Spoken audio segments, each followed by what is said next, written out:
This is the Aftermarket Radio Network.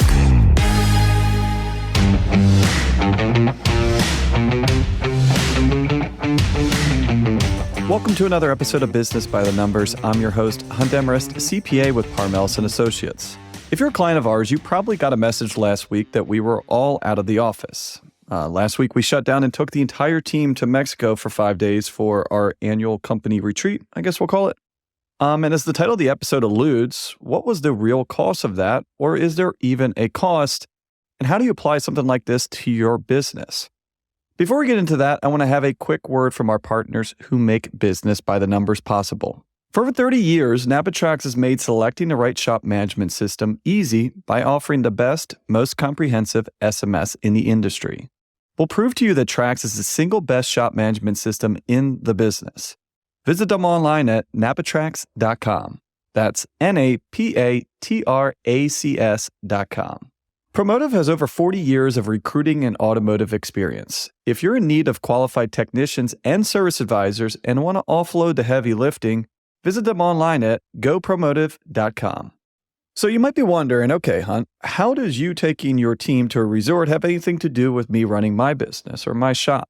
And you might not think it's that closely aligned, but a number of my shops take time off, close their entire shop to go to trade shows, training events, whether it's Vision, STX, or any other thing out there. A lot of my clients also will close between Christmas and New Year's. And you might be wondering, how can you afford that? When the question is, can you afford not to?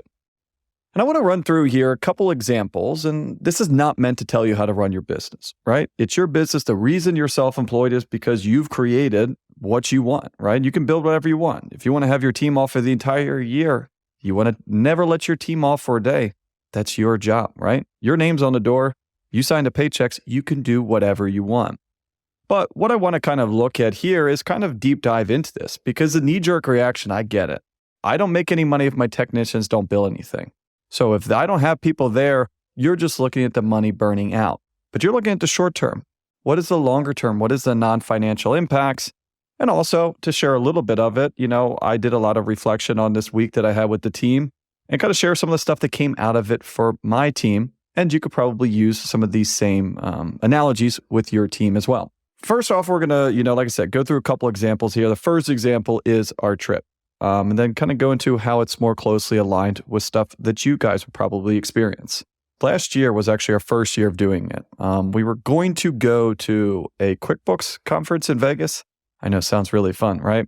Ended up kind of falling through on it, but I told a lot of the accounting team, yeah, you can go if you guys think you guys are going to use that. It's going to benefit from you. Guys are going to learn some stuff. Great. Now, it's kind of hard for me to say half of my team members can go. The other half that don't really use QuickBooks that much, you can't go and you got to stay here.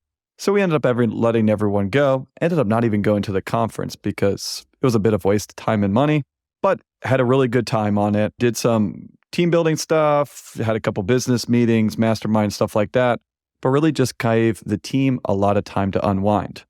Now, when that's all said and done, and that one was kind of planned the last minute, I looked at it and, like we're talking about here, it was a lot of money. And I looked at this and said, hey, I'm not mad about how much money we spent. I think that what we got out of that was much more than that and really probably hard to quantify. But we could also go a lot cooler places for how much we spent for a week in Vegas. Any of you guys just getting back from a week at SEMA probably know exactly what I'm talking about. Yeah, $22 beer is a little bit of a tough pill to swallow in some of those bars. So my entire team was actually able to go on this, right? This is why you guys got the away messages. This is why you got the voicemails on it. 28 out of our 30 employees or so was able to make the trip. And we just did team only. We didn't do any spouses, boyfriends, girlfriends. Actually, one of our team members, well, two of them, they're actually married. So they did get to bring their spouse, but a little bit of a cheat code, I guess, for them. But what I want to talk about is kind of the benefits of what I saw on this. And some of this is the reason why we did it and also was what we got out of it and kind of the feedback. First and foremost, and I'm not going to sugarcoat this, and I told my team right off the bat that, hey, the point of this is not for return on investment. I'm not trying to do this to make more money. I'm not trying to do this to make you guys more productive so you can make me more money. The sole reason we are doing this is to say thank you. Period. End of story. There's not another question about that of why we do this. especially for our business. We are strictly a labor business, strictly a service. We don't sell parts. So if I don't have my people, I don't have a business. I have absolutely nothing. And I don't want them to ever forget that. I have not owned this business forever. I was employee here for a long time. And I know how important it is to feel, appreciated, to feel recognized on this. And I don't ever want to forget that. And I don't want my team to ever forget that, hey, I get it, right? I might be the one doing the podcast. I might be the one talking to some of these clients. The reason of why we have the reputation, the reason of why we have the name of what we do is because of the team, because of the care, because of how long they've been doing this, their experience. And they truly just are here to help people and do the best job that they possibly can. This is something that I think is often forgotten about. I hear all kinds of stuff, and I've been guilty of it, right? How many episodes have we done about attracting talent, where to find people, companies to help you recruit people? And I think a lot of times people often overlook the people that you have right in front of you, right? Always looking for that next person, always trying to, get that new rock star in. And sometimes you might be overlooking the current rock stars that you have in your business. That's great. You landed a new team member, but if someone feels, unappreciated, overlooked or something like that, and you end up losing one of your core people, even if you bring a rock star in, you still are at the same spot you were before. You brought one in, you lost one on it. And that's one of the big things for us. I don't ever want to lose someone. My team, I care about them. And the reason that they're there is because I think that they're the best at what they do. And I would like all of my team to be with me until they retire. That is what I'm going to try to create. Now, you can't do that if you're nickel and diming. You can't do that if you're not taking care of them. You can't do that if you don't appreciate them. And I don't mean, hey, I gave him $100. Hey, I told him good job. Truly, you mean that you appreciate it. And sometimes it's words, but a lot of times it's actions. Saying, hey, I appreciate you is one thing. Giving a bonus, giving them time off, giving them a present, doing some sort of recognition goes much further than you could ever imagine. Also, look at the financial side of it. There is going to be non-financial stuff in there, but there is also going to be financial impacts to think about. I'm an accountant, so I can't just ignore the money side of things. But think about how much it costs to lose someone. Think about the lost revenue of not having a team member in there. Think about that dead space between that team member quitting, getting a new person in place. Maybe you had to pay a recruiter on that. Even when that new person comes in, you have to do some training with them, if for nothing other than the way you guys do stuff, the software that you use, and your process and procedures. And then after all of this, weeks, months, maybe even years on this, then you can really judge how good that person is. And maybe you find out, you know what? This person kind of stinks and have no idea what they're doing. And we're back to the drawing board, but now we're 6 months out. So look at the cycle, or maybe even just look back at your own business, right? Look back at that quarter where you had that revolving door, where you had that perfect storm of, man, everything went wrong. Rockstar left, service advisor left soon after. How many months did it take you to get back to just where you were before, trying to replace those team members that are leaving? Money is always important to the team, right? No one can underestimate that. And people that aren't quote unquote money motivated doesn't mean that they don't like money, but it's not as big of a driver as it is for other people. And I think that that's one of the biggest things that we're seeing in this changing generation is, in the past, it was like, man, there wasn't any paid time off. You're flat rate. You eat what you earn. You want to earn a lot of money, crank out some work and I'll pay you a ton of money. There's a lot of people that don't buy into that, right? They want a work-life balance on that. They value their family time. They value their time outside of work, outside of the shop on there. And throwing more money at them is the exact opposite of what they really want, right? They want to be fulfilled. They want to feel like that they have purpose on that and want to show, want to feel that they are appreciated. Another thing here, and one of the big benefits that we got out of this is collaboration. Now, a little bit different than most shops out there because it's very hard to have a technician that works from home or works remotely. I get it. But for my team, actually a third of them never come into the office at all. And really, even for my local team, I would say the majority of them are hybrid. So we have a team of 30, but it's not uncommon to have a day where all 30 of those employees are working, but I might have 6 or 8 people in the office. A lot of people that are based out of Maryland will run some sort of hybrid schedule, a couple days in, a couple days out. We're extremely flexible on that aspect of it. We're doing everything through a computer, right? We're everything doing through phone, email, Zoom, etc. It doesn't really matter where you are. And, that's how I choose to run my business, that I'm not a micromanager. I'm not going to breathe down your throat. If you can pull it off, I don't really care how, where, when you do this. Your clients are happy, I'm happy, and we can kind of move on from that. Now, one of the downsides of, the post-COVID landscape, I guess we will call it, is the collaboration aspect, right? I mean, I do miss being able to say, hey, you know what? This is going on. Let's all meet together. Let's all kind of sit down and talk about this. I mean, we do Zooms, but Zooms cannot replace in-person on this, right? And this is down to coaching. This is down to team meetings. This is down to anything on it. You can't really think to yourself, hey, I am just as much bought in. I am just as much focused on a Zoom meeting with my 20 group or with my coach as I am sitting around a table with all of these guys. It's just not possible, right? A lot of the side conversations, a lot of the, hey, what did you mean by that? How do you do that? You can't get that on Zoom, right? One person starts talking, it cuts off the other person's mic. Wait, you go. Wait, Steve, you're on mute. Wait, Tracy, we can't hear you. We all get it. Nothing can replace kind of that in-person touch. When it went to COVID, everything was canceled. Nothing is in person. Everything can be done through Zoom. So people thought. Then people realized, you know what?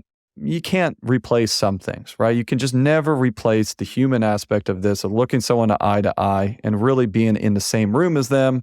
And so there was a lot of companies out there that went back on that full pendulum swing the opposite way. You know what? That didn't work. We are going back. Everything is in the office 100%. Now, the people that made that hardline move were very shocked when they found out. And that's not what my team wanted. And if you were going to be a hardline approach to that, and I have friends that got burned by this on both sides, a lot of them will find out, hey, you know what? You force your team to come back into the office 40 hours a week, full time, you're no longer going to have your team. Now, what came up is probably somewhere in the middle, right? Kind of similar to how we run on this is, yeah, there's things that are fine. There's things that need to be in person. And there's also just different ways of doing business. And probably neither of those extremes is going to work for everyone. Again, figuring out what works best for your business. Let's face it, your shop management system is the single most important tool in your shop, period. You need NapaTrax because it integrates with all the major players, including Napa ProLink, PartsTech, OE RepairLink, Epicor, Tire Connect, Mitchell 1 ProDemand, and more. NapaTrax has leading-edge tools and technology that your shop needs right now. Unlike the other guys, we'll be there after your installation with the best training and support in the business. Your training includes a learning management system that is tailored to each role in your company. Simply put, Trax was designed and built for shop owners just like you. It all starts when a local representative meets with you to learn about your business to help optimize your shop's workflow, efficiency, and profitability. For over 30 years, NapaTrax has made selecting the right shop management system easy by offering the best, most comprehensive SMS in the industry. After all, it's your shop, so it's your choice. Visit us on the web at napatrax.com. That's napatracs.com. Shop owners, are you struggling to find and retain top-tier talent for your automotive shop? Introducing Promotive on the web at gopromotive.com.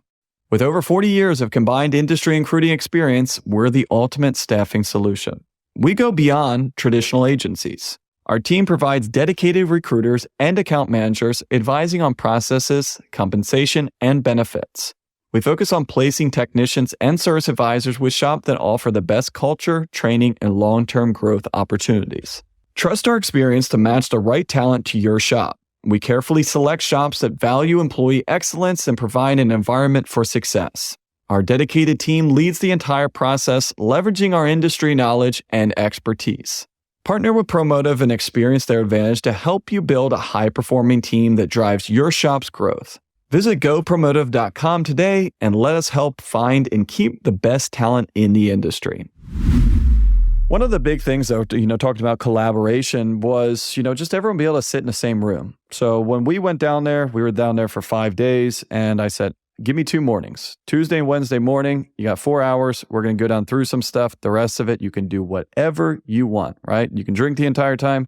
Hey, you know what? If you want to start drinking and show up to the meeting, I don't really care, right? This is supposed to be a thank you. This is supposed to be, a vacation. I'm not going to trick you and say, all right, surprise, surprise. You work 8 hours at home. Now we're in Mexico. We're going to work 15. I guess it would be a little bit funny, but maybe they wouldn't find it as funny as I would. But it actually ended up being super productive. I wouldn't say my favorite part of the trip. We did a lot of other stuff, but I think it was a really lot of good conversations there. and a lot of good communication that just isn't able to be done through Zoom. Talking, getting to know each other, getting to know people more than a surface level, especially for some of my team members that maybe aren't the most outgoing, being able to really open up to people and feel more comfortable.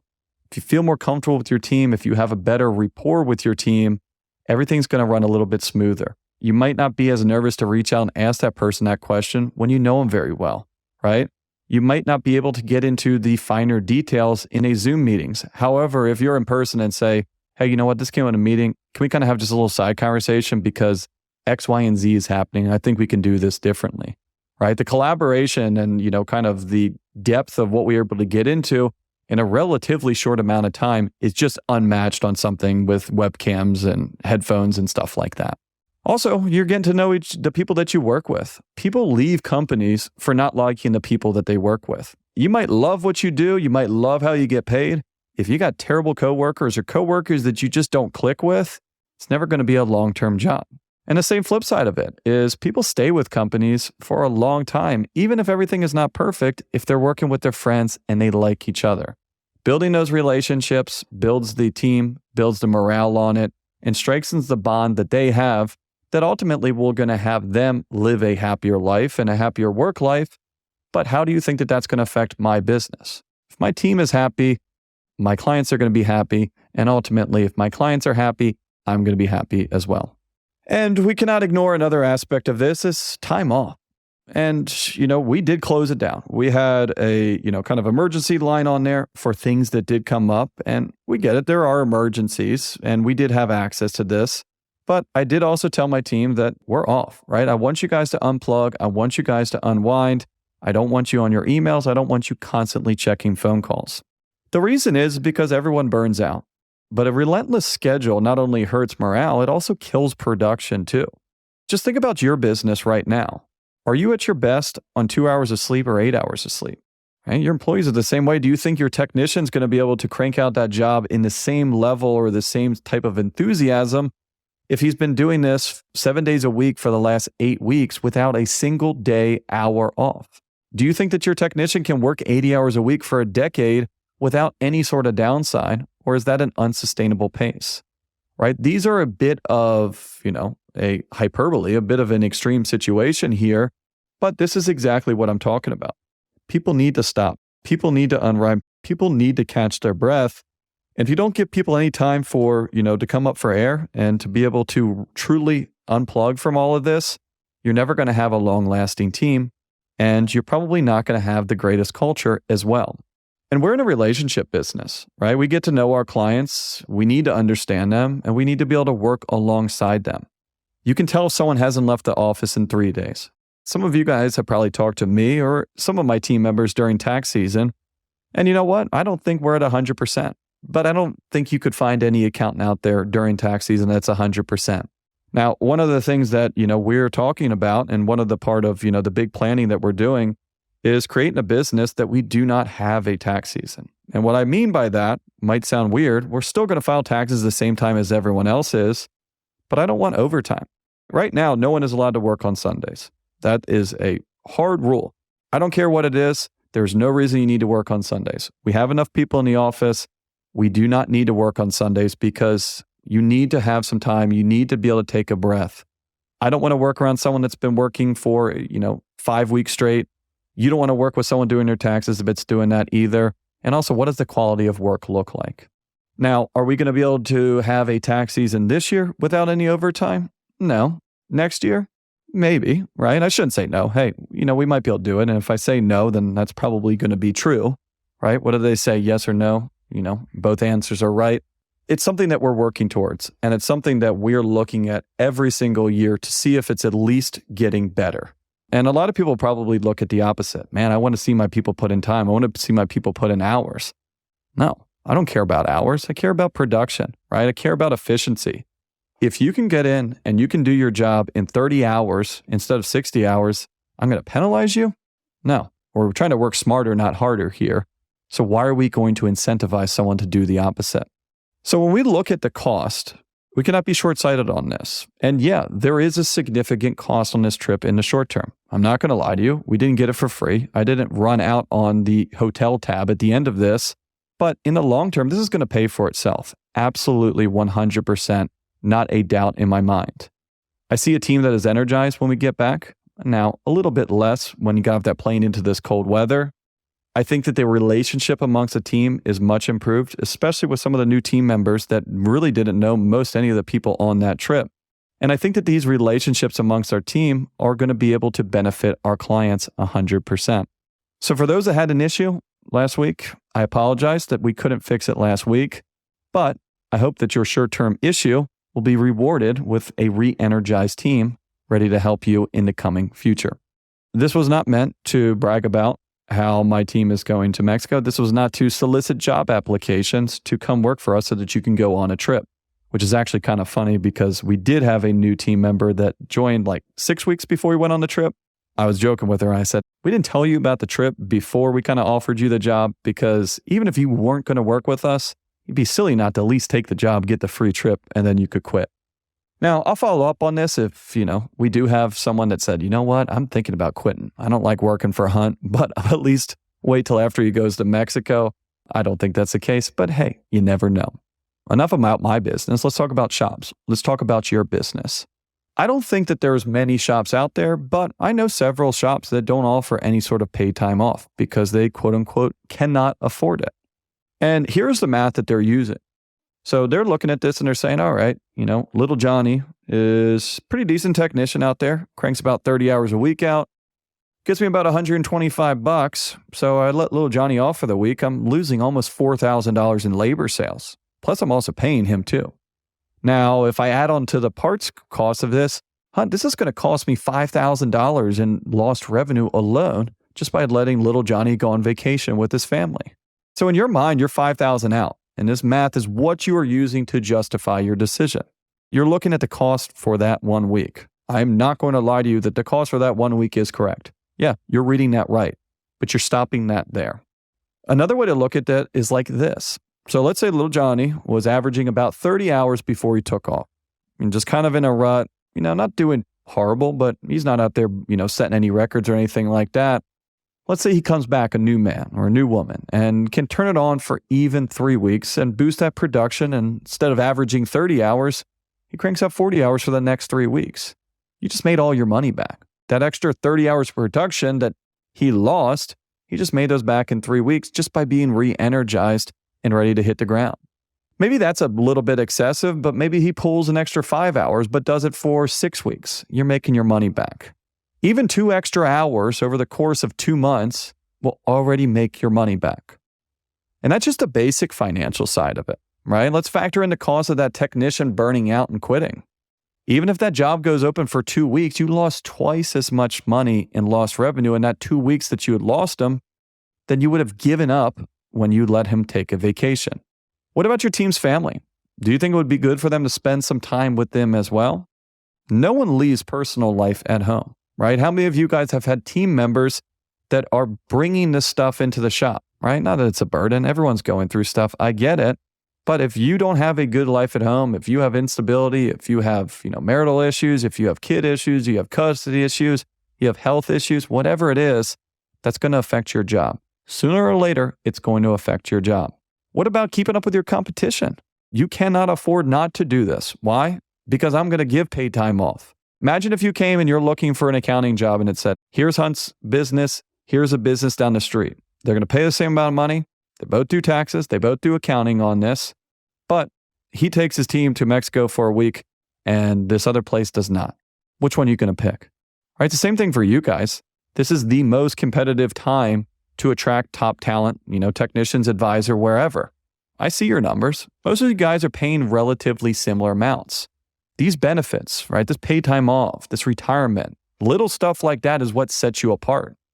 Because think about it, if you don't have a whole lot of differences between the two, you're kind of getting into the nitty-gritty details, and this paid time off can really, really put you over the edge, especially if you're competing with someone that does not offer much or very little.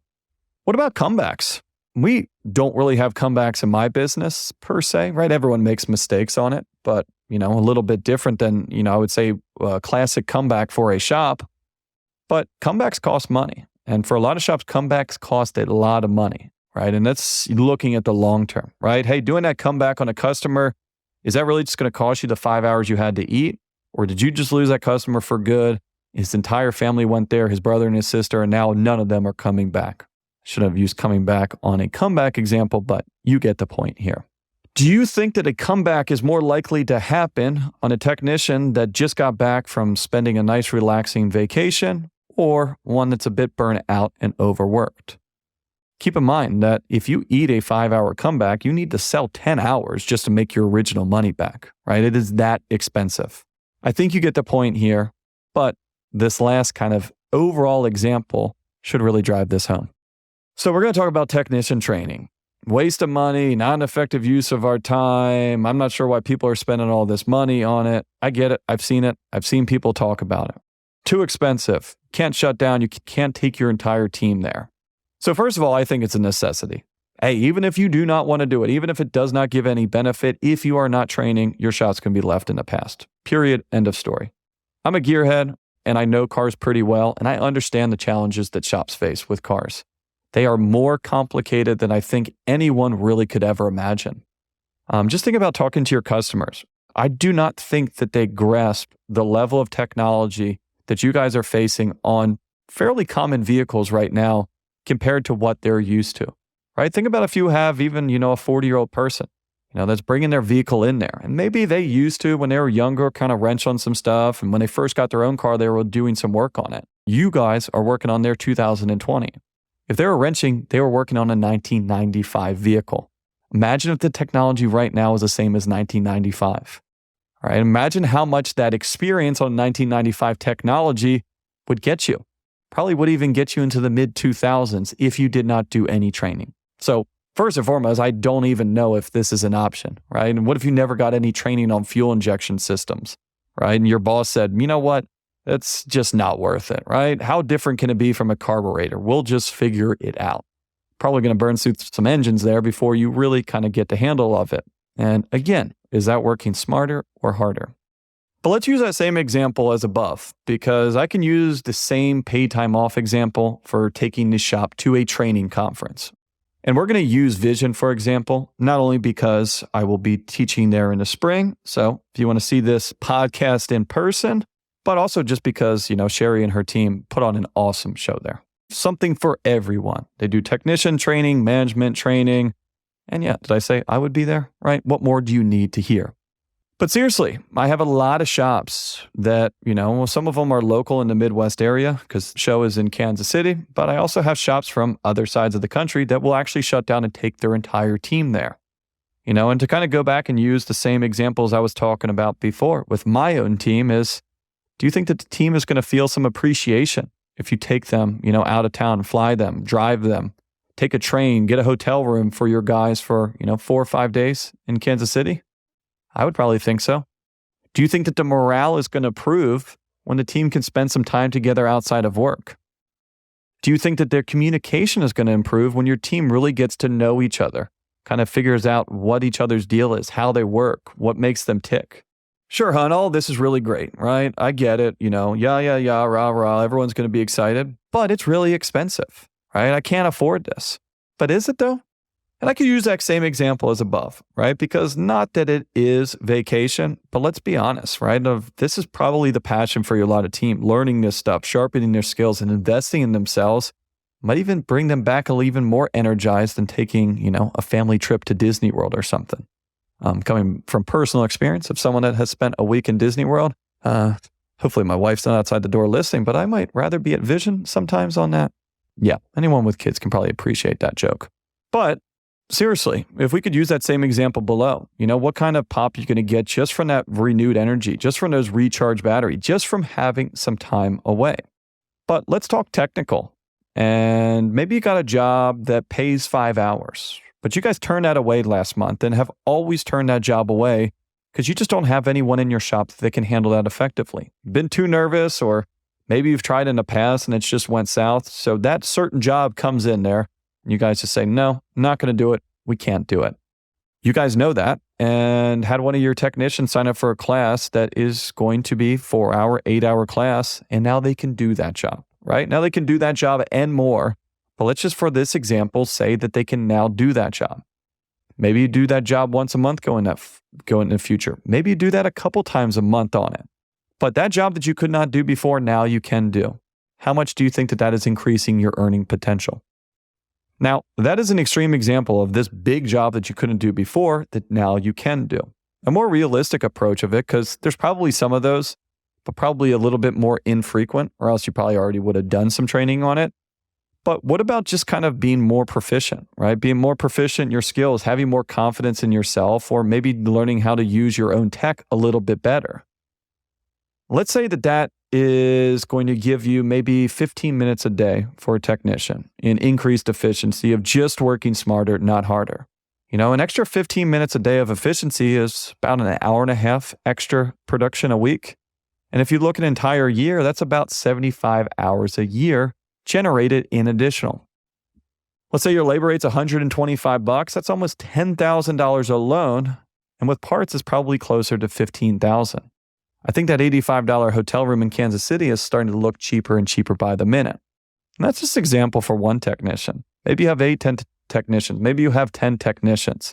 I think you get the point here.